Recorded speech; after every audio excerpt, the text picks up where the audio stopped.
எங்கும் கிடைக்காத தள்ளுபடி விற்பனையில் ஆடைகள் வாங்க தீநகரில் உள்ள வேலமன் ஸ்டோர்ஸ்க்கு வாங்க. படம் நல்லா இருந்துச்சு. ரொம்ப நாள் கழிச்சு அவரோட ஆக்டிங் நல்லா வெளியே தெரிஞ்சிருக்கு.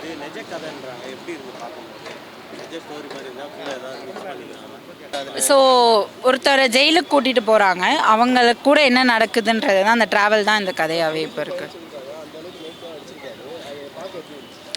அவரோட ஆக்டிங் வந்து லைக் போக போக நல்லா இன்னும் நல்லா அவர் பெட்டர் பண்ணால் நல்லா இருக்கும் அப்படின்ற மாதிரி நல்லா இருந்துச்சு. மியூசிக்லாம் சாங்ஸ்லாம் நல்லா இருந்துச்சு. ஆக்சுவலாக பேக்ரவுண்ட் ஸ்கோர்லாம் நல்லா.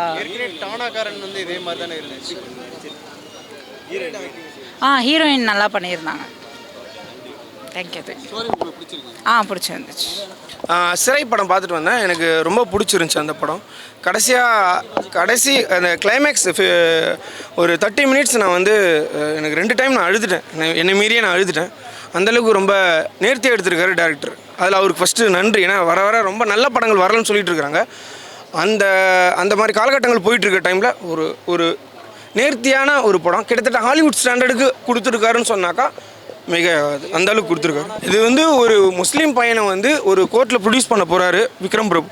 அந்த ட்ராவல் தான் படம். ஸோ அந்த பையனுக்குள்ள லவ் ஸ்டோரி, ஒரு ஃபேமிலியாக ஒரு நம்ம லவ் பண்ணுற ஒரு பையனை பார்க்குற ஒரு ஃபேமிலியாக வந்து எல்லோரும் படம் பார்க்கலாம் தாராளமாக. ஏன்னா ஒரு லவ் ஸ்டோரி, அந்த மாதிரியான ஒரு லவ் ஸ்டோரி இருக்குது. அந்த லவ் ஸ்டோரி வந்து எப்படி இருக்குன்னா, நமக்கு ஏதோ ஒரு கிராமத்துக்குள்ளே போய் நம்மளே பக்கத்தில் இருந்து பார்க்குற மாதிரி இருக்குது கிட்டத்தட்ட. இல்லை வேறு விதமாக காமிச்சிருக்காங்க. ஆனால் இது வந்து போலீஸ்காரங்களுக்கே ஒரு மெசேஜ் தான். அண்ட் தென் இருக்கிற சமுதாயத்தில் இருக்கிற எல்லாருக்குமே ஒரு மெசேஜ் தான் இந்த படம். அதுதான் நான் சொல்கிறேன். இசையும் சினிமாட்டோகிராஃபியும் தான் இந்த படத்தை தூக்கி நிறுத்திருக்குன்னு நான் சொல்கிறேன். அதனால தான் நான் ஹாலிவுட் ஸ்டாண்டர்டுக்கு இருக்குன்னு சொல்கிறேன். ஃபர்ஸ்ட் ஆஃப் ஆல் நம்ம இப்போ நம்ம ஒரு படம் பார்த்தோன்னாக்கா அதில் வந்து மெயினாக நம்மளுக்கு சினிமாட்டோகிராஃபியும் மியூசிக்கும் தான் பேக் போனு. அது இவங்க வேறு லெவலில் பண்ணியிருக்காங்க. அதேமாதிரி டேரக்டர் வந்து எந்த இடத்துலையுமே வந்து கிரிஞ்சியாவோ இல்லை வந்து ஒரு இடத்துல தூக்கி ஒரு இடத்துல இறக்கி ஒரு இடத்துல அழுத்தி அப்படி சொல்லவே இல்லை. இது ரொம்ப நல்ல படம். இது அந்த சீன் பார்க்குறப்ப ரொம்ப ஒரு மாதிரி டேரக்டர் இவர் இன்னும் ஒரு 7-8 படம் எடுப்பார் போல இருக்குது. அந்தளவுக்கு ஒரு பெரிய டேரக்டர் ஆவார் அப்படின்னு நான் நம்புகிறேன். இல்லை இப்போ நானும் போலீஸ் தான், சாரி நானும் முஸ்லீம் தான், இப்போ என்ன சொல்கிறா பார்ப்போன்னு ஒரு மாதிரி ஷிவராயிடுச்சு எனக்கு. அப்பா இந்த மாதிரி நம்ம அடுத்த சீன் வேறு ஏதாவது வைப்பாருன்னு பார்த்தா அப்படியே டாக் பண்ணி கிளம்புங்க அப்படின்னு ஒரு பாருங்க. அப்படியே பயங்கரமாக இதெல்லாம் காரணம் டேரக்டர் தான். வேறு லெவல் நின்றுட்டார். இல்லை அந்த மாதிரி இப்போ வெற்றிமாறன் சார் மாதிரி இவர் பண்ணலை. ஆமாம், இவர் எப்படி சொல்கிறதுனா, இவர் தான் நினச்சதை ஒரு ட்ராவல்லாம் படமேன்னு வச்சுக்கோங்களேன். அந்த ட்ராவல் எப்படி, ஃபார் எக்ஸாம்பிள் மைனா வச்சுக்கோங்க. மைனா மாதிரியான படம், ஆனால் மைனா வேறு, இது வேறு. ஆமாம், அது வேறு, அது ட்ரெக்கிங் அந்த மாதிரிலாம் போவோம், அதில் வேறு இருக்கும். பட் இதில் வந்து ஒரு சோஷியல் மெசேஜும் அண்ட் தென் போலீஸ்க்கும் அந்த அக்யூஸ்டுக்கும் உள்ள ஒரு ரிலேஷன்ஷிப் எப்படி இருக்கணுன்றதையும் வந்து பயங்கர ஒரு ட்ரீட்மெண்ட்டாகவும் அந்த ட்ராவலை காட்டியிருக்காரு. ஆமாம், யதார்த்தமாக இருந்துச்சு. ரொம்ப உண்மை சம்பவம். ஆல்ரெடி இப்போ ஏதோ டாக்குமெண்ட்ரிலாம் இருக்கும்ல, சொல்லியிருப்பாங்கல்ல. ஸோ அதை படமாக எடுப்பாங்க. சாரி அப்படி சொல்ல, ஒரு புத்தகம் எழுதியிருப்பாங்க, அதை பார்த்துட்டு படம் எடுக்கிறேன்னு நிறைய டேரக்டர் சொல்லியிருக்காங்க. வெற்றிமாறன் சார்னு அதான் சொல்கிறாரு. ஸோ அந்த மாதிரி தான் இருக்குது இந்த படமே. பட் ஆனால் எனக்கு தெரில இது உண்மையிலே புத்தகம் எழுதியிருக்காங்க. உண்மையிலும் அவ்வளோ நேர்த்தியாக இருந்துச்சு. டைலாக் முத கொண்டு எல்லாமே.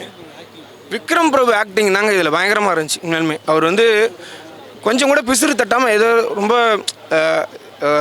அதிகமாகவும் போகல கம்மியாகவும் போகல, கரெக்டான ஒரு பிச் பர்ஃபெக்டில் பண்ணியிருக்காரு. ஆமாம், அந்த ஜெயில் கைதியாக நடித்த பையன் வந்து ஆக்டிங் வந்து பயங்கரமாக இருந்துச்சு.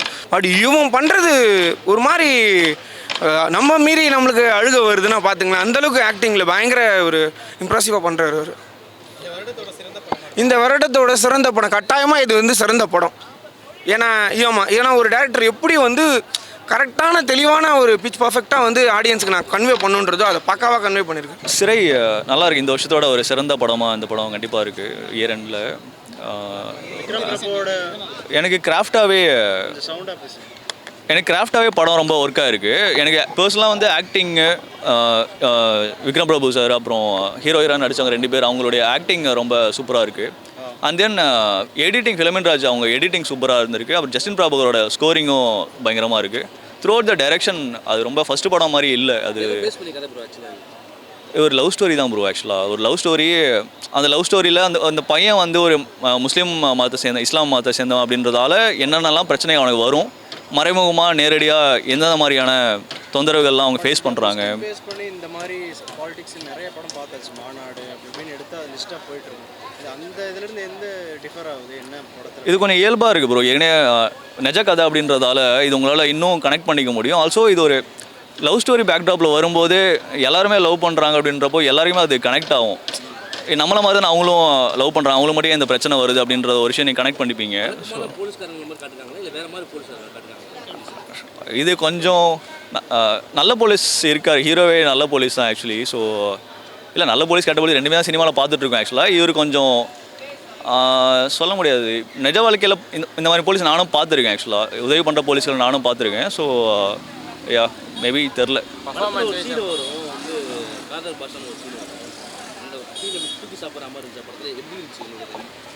அது நல்ல மொமெண்ட் ஆக்சுவலாக. அந்த பையனோட பேருக்கு பின்னாடி என்ன அர்த்தன்றதை வெளிப்படையாக சொன்னது நல்லது.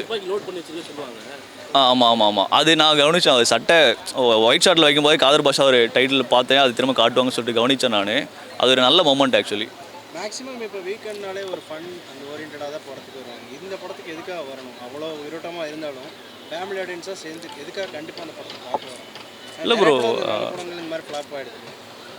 இல்லை ஏன் வரணும்னா இது எல்லா படம் மாதிரி தான் இது ஒரு படம். இது லவ் ஸ்டோரி தான் சொல்ல போனாங்க. இது ஒரு சிறையின் டைட்டில் இருக்கிறதால இதில் ஒரு அரசியல் பின்புலம் இருக்குது அப்படின்றதால நீங்கள் ஒதுக்கி பார்த்தோம் அப்படின்னு கிடையாது.